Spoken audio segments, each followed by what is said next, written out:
Good night! Merry Christmas! Thanks for coming! My wife and I called out, waving as our last party guest walked off our front porch. Amy and I have hosted a neighborhood holiday party for the past 6 Decembers. The parties started with just 4 couples and had steadily grown over the years. This year there were more than 35 attendees, and about a third of those did not live in our neighborhood. I assume the growth in attendance was largely due to increasingly heavy alcohol consumption and the silly naughty games that had become a much-anticipated event. Each year the games became a bit more risque, but never too over the top. Not quite R-rated, you could say. Like Amy and I, most of the attendees were between 25 and 35 and had a couple of kids, so we weren't exactly the wild and crazy group you might have partied with in college. Just good, hard-working young parents who needed to let their hair down for one night of the year. The neighbor ladies always brought in more food than the partiers could ever eat, and all the husbands and I made sure there was an abundance of drinks. So when a few of the neighbors started bringing some friends from outside the neighborhood, it was no big deal. Well, it was no big deal until this year. This year, without telling me, my wife invited several of her co-workers to the party. Among those she invited was Ron Stevens. Ron was her team partner on their company's outside sales force. He and Amy had worked together for the past 5 years and had grown close. Perhaps a bit too close if my suspicions were accurate. They often traveled together and attended week-long outside sales conferences twice a year. He had been the subject of some rather heated conversations just a few days before the party. Having him in my home had put a damper on my enjoyment of the evening. I helped Amy tidy up the house and took out the trash. When I came back in, she was just finishing up in the kitchen. It was time to have it out with her. So, what made you think it would be a good idea to invite Ron and your other co-workers to our neighborhood party? I asked, trying to keep my voice level. Amy replied defensively, I like those people, so I'd thought it would be fun to have them here. I think they all had fun and got along well with everyone else. What's the big deal? Really, Amy? I countered. You know how I feel about your relationship with that guy, and you invited him into my home. It's my home too, Mark, Amy shouted. I can invite anyone I wish to my party. I don't need your permission. I felt my temper rising. So, you think it is okay to embarrass me by parading your boyfriend around my house in front of your co-workers and our friends? You think I didn't see your co-workers' smirks and the raised eyebrows? What are you talking about? Amy scoffed. I've told you 50 times, Ron is not my boyfriend. No one was smirking at you. That's all just your silly jealousy, and I'm getting fed up with it. You think no one saw you sneak upstairs with him? I asked, my voice getting dangerously quiet. What were you doing, Amy? Why did you need to be upstairs alone with Mr. Wonderful? Forget you, she yelled. We didn't sneak upstairs. He needed the restroom and the downstairs bathroom was occupied. I just showed him to the guest bath. I wasn't upstairs for more than a minute or two. God, you're getting ridiculous. More lies, I shot back. You disappeared for more than 30 minutes. I know because your accomplice, Gail, was trying to keep me occupied so I wouldn't notice you had slipped off with Ron. I knew what she was doing and so I kept an eye on the clock. You're crazy, Amy retorted. Gail was probably just trying to be friendly. God knows why she'd make the effort with you. I noticed she didn't address the lie I called her on.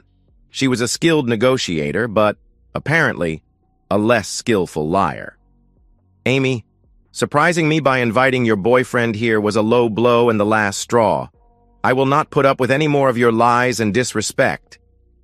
I turned and marched up the steps as she hurled more lies and insults. I went into our ensuite and began gathering up some of my toiletries. As I was putting my things into my toiletry bag, I dropped my deodorant. It rolled off the counter and into the trash can. I bent to retrieve it and had to fish through the trash to get it. As I did so, I caught the flash of gold foil. My heart seized and my hand froze. I took a deep breath and grabbed the foil. It was a condom wrapper. Game over. I'd had a vasectomy after our second child was born, so I did not need condoms. Now I knew everything I had suspected was true. She was cheating on me. Amy came storming up to the open bathroom door, still hurling insults and saying I was paranoid. I had my back to her and slowly turned to face her. I held the foil in front of my chest. It's not paranoia when it's true. Oh no. Amy froze. Someone must have put that there as some kind of joke. It's not what you think. I didn't do anything. Stop. Just stop with the lies, I said coldly. It's over, Amy. I'm done. No, Mark. It's not over, she pleaded. It was a mistake. It wasn't part of my plan. Yeah, I know, I replied sarcastically. You didn't plan on me finding evidence of your cheating. That was a big mistake. No, that's not what I mean. Please let me explain what happened. Her voice was desperate now. I think it's pretty obvious what happened, I said, my voice ice cold. You snuck away from the party and betrayed me with your boyfriend while I was downstairs entertaining your friends. Did that make it extra exciting for you? To betray me in my house while I was right downstairs? No, that's not how it was, Amy insisted. Please, baby, please let me explain.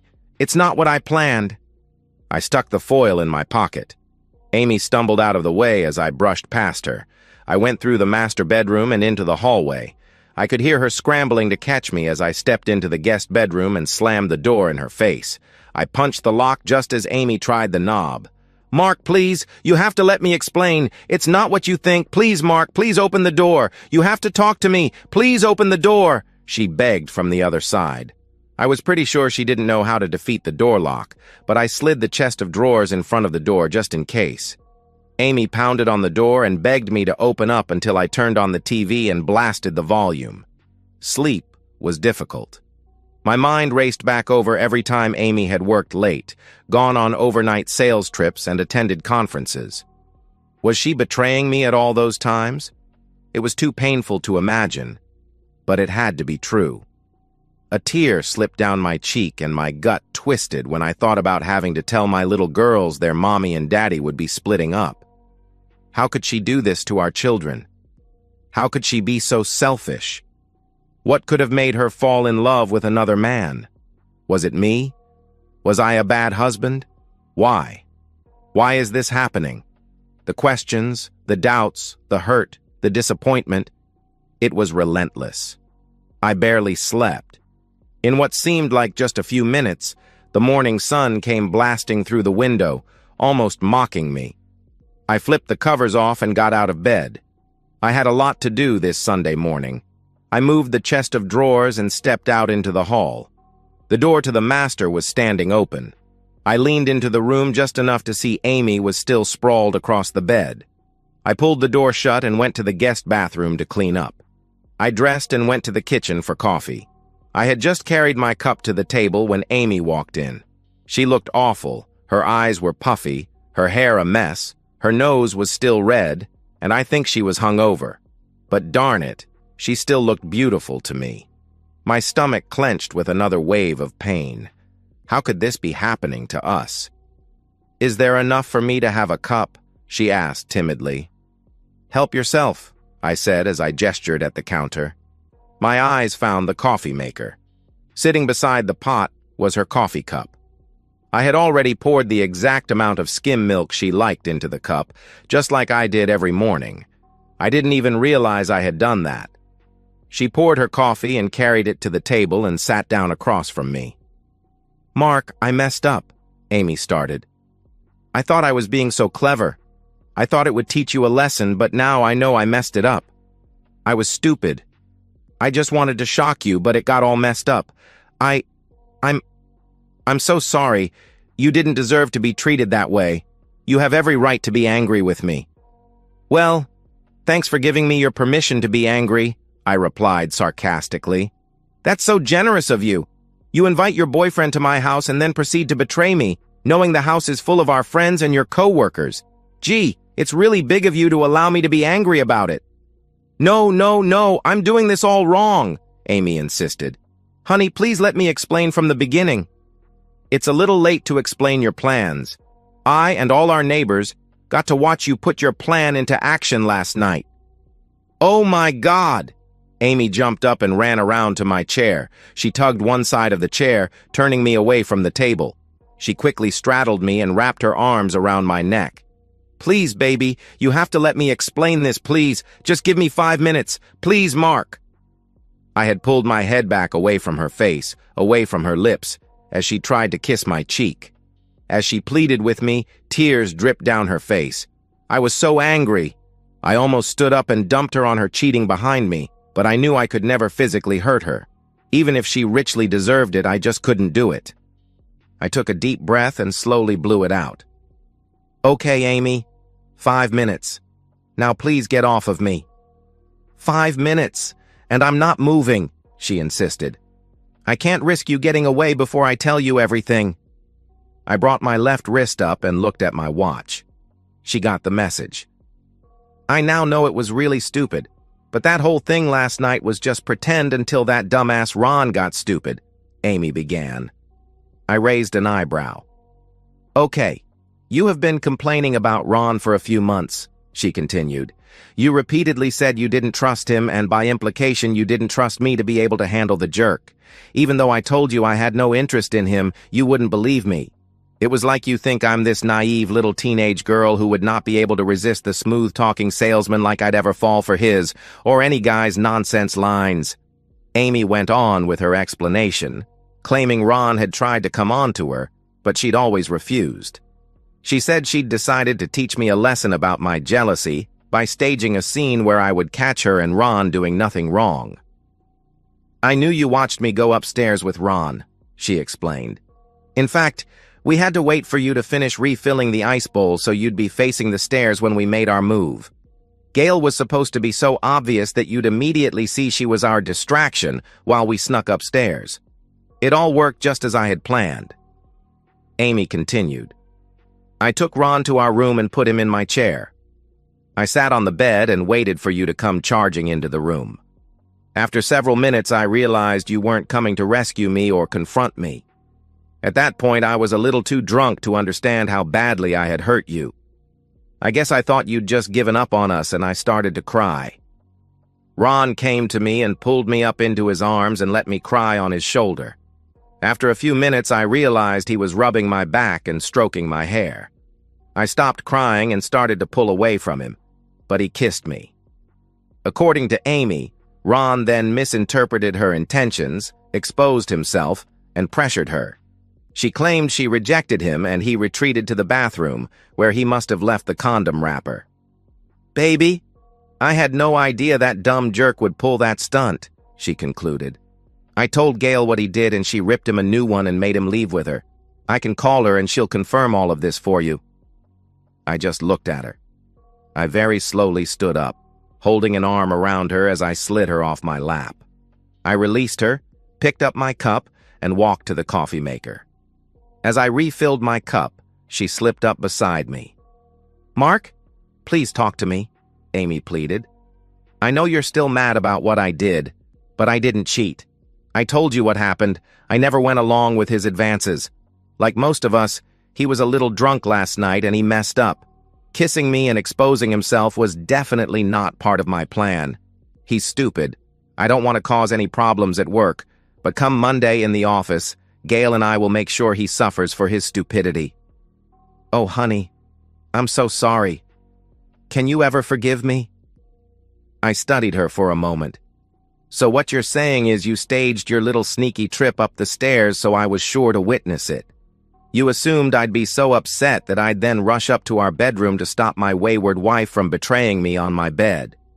Then, when I burst into the room and found the two of you just sitting there innocently chatting, I guess you planned to laugh and ridicule me for being a jealous spouse.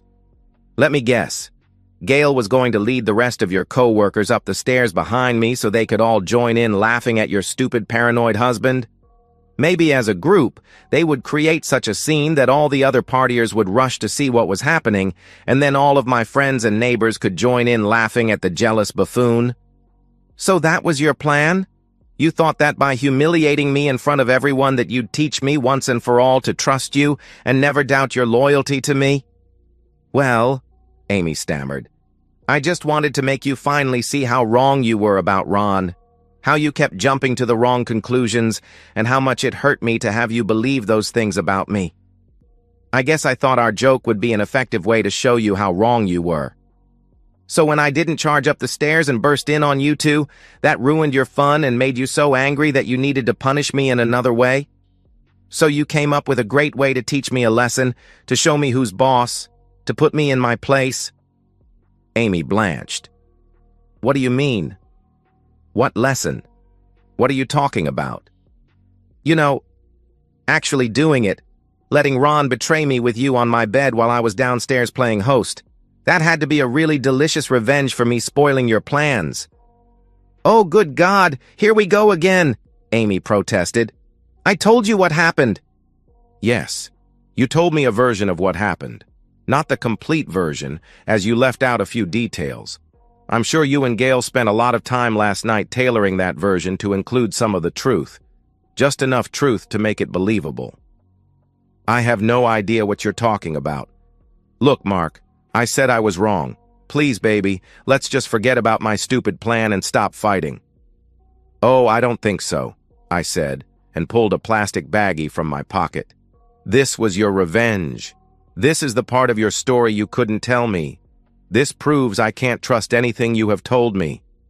Amy looked at the baggie, trying to discern what was inside it. I held it up, letting it swing very slightly in my fingers. She narrowed her eyes. Then she saw it. I smiled at the shock on her face. He really is an idiot, I explained calmly. He tied it off before flushing it. The trapped air bubble kept it from going down. I got up in the middle of the night to go to the bathroom and I found it floating in the bowl. The idiot never bothered to check to see if it got flushed. Oh my God! Amy gaped at me. Yeah, I'm guessing. When I didn't rush into your little trap, you were so angry that when Ron made his advances, you decided to teach me a lesson by actually betraying me on our bed. Then, after you betrayed me, you realized you couldn't let me know. So you shooed him out of the house and later called Gail and worked out the story you told me. I assume she's been on the phone all morning making sure your stories line up. Amy hung her head. I had the foil and the evidence. There was no way for her to spin her sanitized version of what happened. Defeated, she sighed deeply. I'm sorry. I'm sorry I lied to you. You're right. When you didn't come charging upstairs, I lost my temper and wanted to punish you. I was just drunk enough to think letting Ron have his way would teach you a lesson. I know stupid, right? Hell, everything I did was stupid. My plan to embarrass you was stupid. Betraying you was stupid. I've really messed up everything. As she hung her head and cried, I thought about what this meant to our future. Was this the end for us? Could I get past a one-time event, born of anger and frustration that I helped fuel with my constant doubts? That gnawing feeling in my gut that something wasn't right. Many months ago, I knew something had changed. Amy had changed. But how? When did intimacy become so meaningless to her that she could use it as a symbolic punishment? I looked at her sobbing form. She had become a master manipulator. Gail must have taught her the finer art of negotiating using all of her assets. Gail, her mentor. The woman who had consistently outsold all of her male competitors.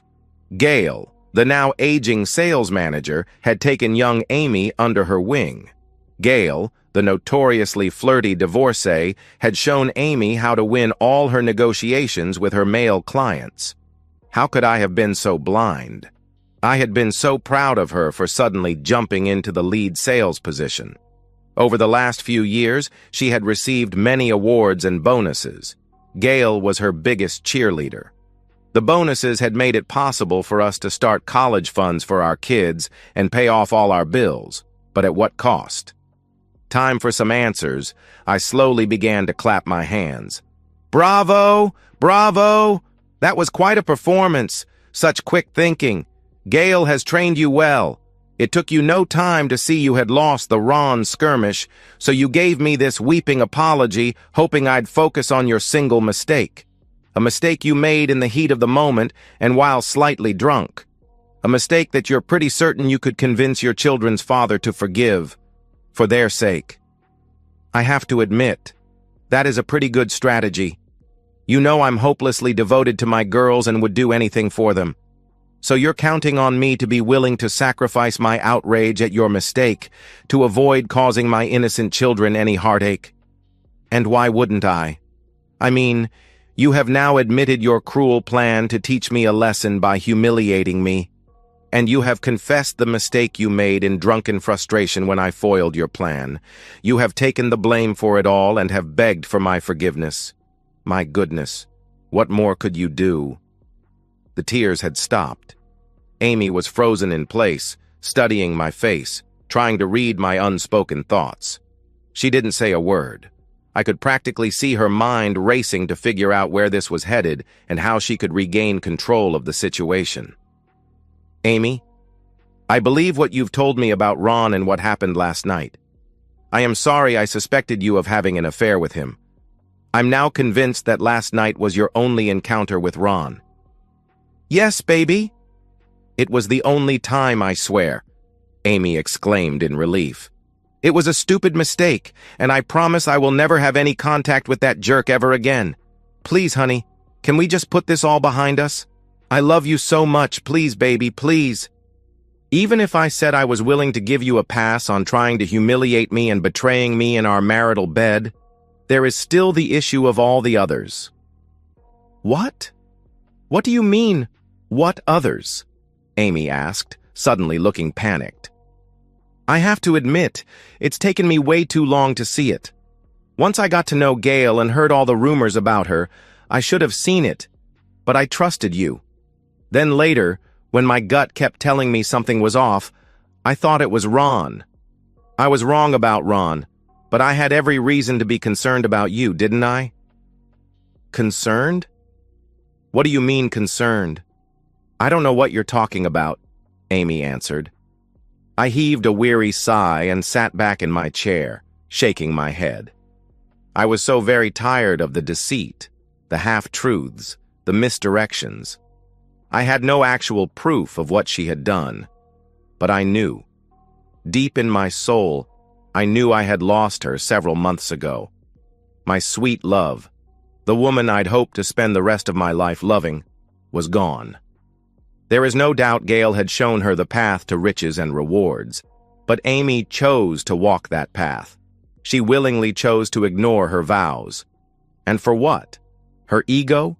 A few extra dollars? Cheap thrills? It doesn't matter why she did it. Amy, I know what you've been doing. I know how you close so many sales. I can't begin to tell you how much it hurts me to know what you've become. The shock on her face was all the confirmation I needed. It was brief, but I saw it before she could regain her composure and smile at me. Mark, honey, I thought we were done with this nonsense. I admitted to my one-time mistake with Ron, but I have no idea what you're talking about now. I don't know what you think you know, but I just want to stop all this crazy talk and get on with our lives. Now, we have to get cleaned up and go get your daughters. I know they love your parents, but I'm sure they miss their daddy. So that's exactly what we did. I spent the rest of the day loving up on my girls and thinking through my options. But now I had a plan forming in my mind. A plan for justice. On Monday, I went to work as usual, but I had already set things in motion. I had contacted a private investigator the night before, explaining my suspicions about Amy's unethical sales tactics. I also reached out to 3 of Amy's biggest competitors and anonymously tipped them off about how her sales team might be securing their deals. I called a lawyer who specialized in corporate ethics cases, who agreed to take my case on contingency if we found evidence. I also made an appointment with our family lawyer regarding custody arrangements, just in case. Over the next 2 weeks, the private investigator compiled a damning dossier.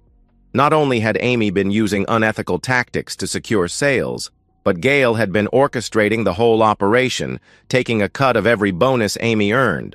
What's more, they had been falsifying expense reports, double billing clients, and manipulating contract terms after signatures were obtained. Rather than confronting Amy directly, I waited patiently. The investigation results were anonymously sent to the company's board of directors, the ethics committee, and several journalists who covered business ethics stories. I made sure the evidence was irrefutable. 3 weeks after the Christmas party, Amy came home looking shell-shocked. "Mark," she said, her voice trembling, "I've been suspended pending an investigation. Someone sent evidence to the board that I've been using inappropriate methods to secure deals. They're saying Gail has been teaching all the female sales staff to do this. They're talking about criminal charges, Mark. I could lose everything." I looked at her with practiced sympathy. "That's terrible, Amy. Who would do such a thing?" The next day, Amy was officially terminated. The company issued a public statement about its zero-tolerance policy for unethical business practices. 2 business journals ran exposés on Gail's sales techniques without naming specific salespeople. Amy's reputation in the industry was effectively destroyed. When she received the termination letter, she broke down. "How am I going to support myself? Who's going to hire me now?" she sobbed. "I'll always make sure the girls are taken care of," I assured her. "And you might want to speak to a lawyer about your options." The final blow came when I had her served with divorce papers at her parents' house, where she'd been staying since the scandal broke. I cited irreconcilable differences and requested primary custody of our daughters, with generous visitation rights for Amy. The evidence of her professional misconduct, combined with the affair with Ron, which I had documented, left her with little leverage in the divorce proceedings. Her lawyer advised her to accept my terms rather than risk the case going to trial where more details might become public. 6 months after the Christmas party, our divorce was finalized. I kept the house and primary custody of our daughters. Amy moved into a modest apartment and had to start her career over in retail sales. Gail faced criminal charges for fraud and was sentenced to probation and community service. Amy never knew it was me who orchestrated her professional downfall. She assumed it was a rival company or a disgruntled client. 1 year after the divorce, I was having dinner with our daughters at a restaurant when I saw Amy working as a sales clerk at a neighboring store. Our eyes met briefly, and I saw regret and shame in hers. I nodded politely and turned back to our girls. Later that evening, I received a text from Amy. "I know it was you. I don't know how you did it, but I know. You were right about everything. I'm sorry I threw away what we had. Please take good care of our girls." I didn't respond. I didn't need to. Justice had been served in the most fitting way possible. Amy lost everything she valued most: her status, her career, and her family. Not through violence or public humiliation, but through the natural consequences of her own choices coming to light. As for me, I've rebuilt my life. I'm dating again, cautiously. My daughters are happy and well-adjusted, and Amy sees them regularly. I've learned to trust my instincts and to value honesty above all else. Sometimes the best revenge isn't about getting even, it's about getting free. That Christmas party changed everything for us. But in the end, I found something better than revenge. I found peace. And so, we've reached the end of today's story. Was it what you expected, or did it take a twist you didn't see coming?